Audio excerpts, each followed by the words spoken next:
My boss didn't fire me in private. He did it in front of everyone. Pack your things. You're done here. The office went silent. People avoided eye contact like I had done something unforgivable.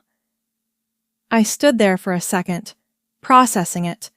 Then I simply nodded and said, "All right." No argument, no scene, just silence.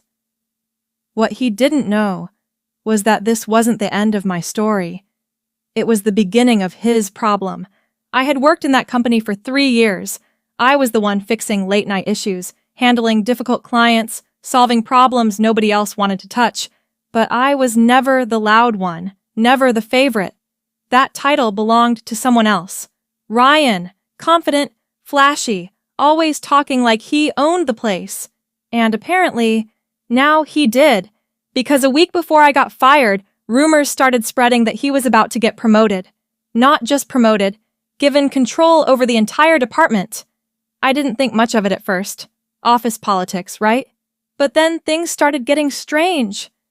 Files I worked on started going missing. Emails I sent suddenly never arrived. Mistakes were being blamed on me, mistakes I didn't make.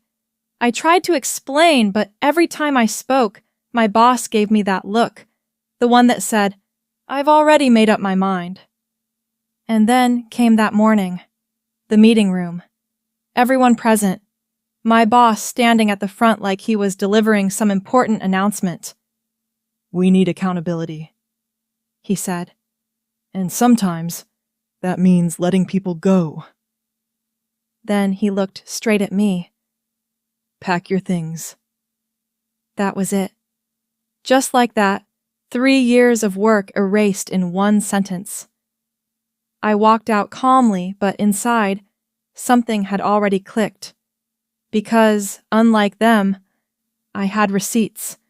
Weeks before all this started, I noticed something off, so I began saving everything.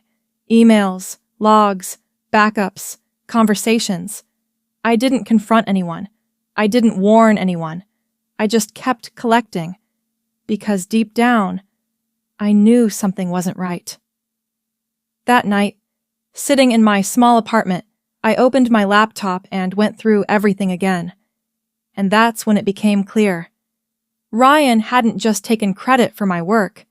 He had been redirecting it, altering reports, deleting data, making it look like I was the one failing.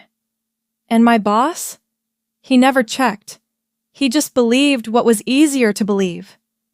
I could have walked away, started fresh, but something about the way I was dismissed, in front of everyone, didn't sit right.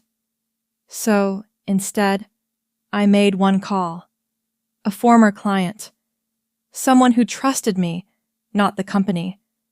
I showed him everything. The proof, the timeline, the manipulation. A week later, things started moving.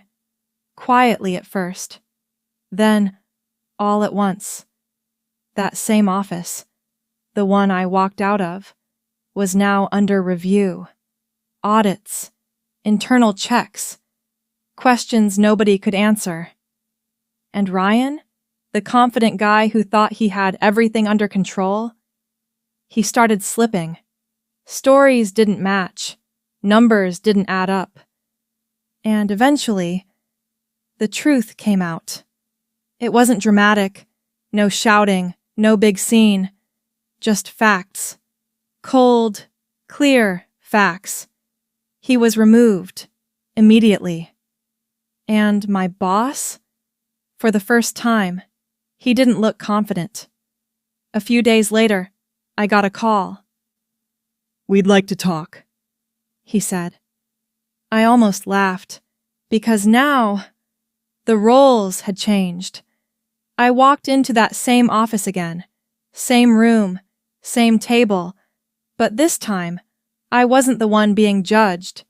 He tried to explain, said he made a mistake, said he acted too quickly. Then he offered me my job back. I looked at him for a moment, then smiled slightly. "I'm not here for that," I said, because in that 1 week, I had already moved forward. The same client I helped, he offered me a better position, better pay, better respect. I stood up, thanked him for the opportunity, and walked out. This time, not quietly, but confidently, because sometimes losing a job isn't a setback. It's an exit from a place that never deserved you.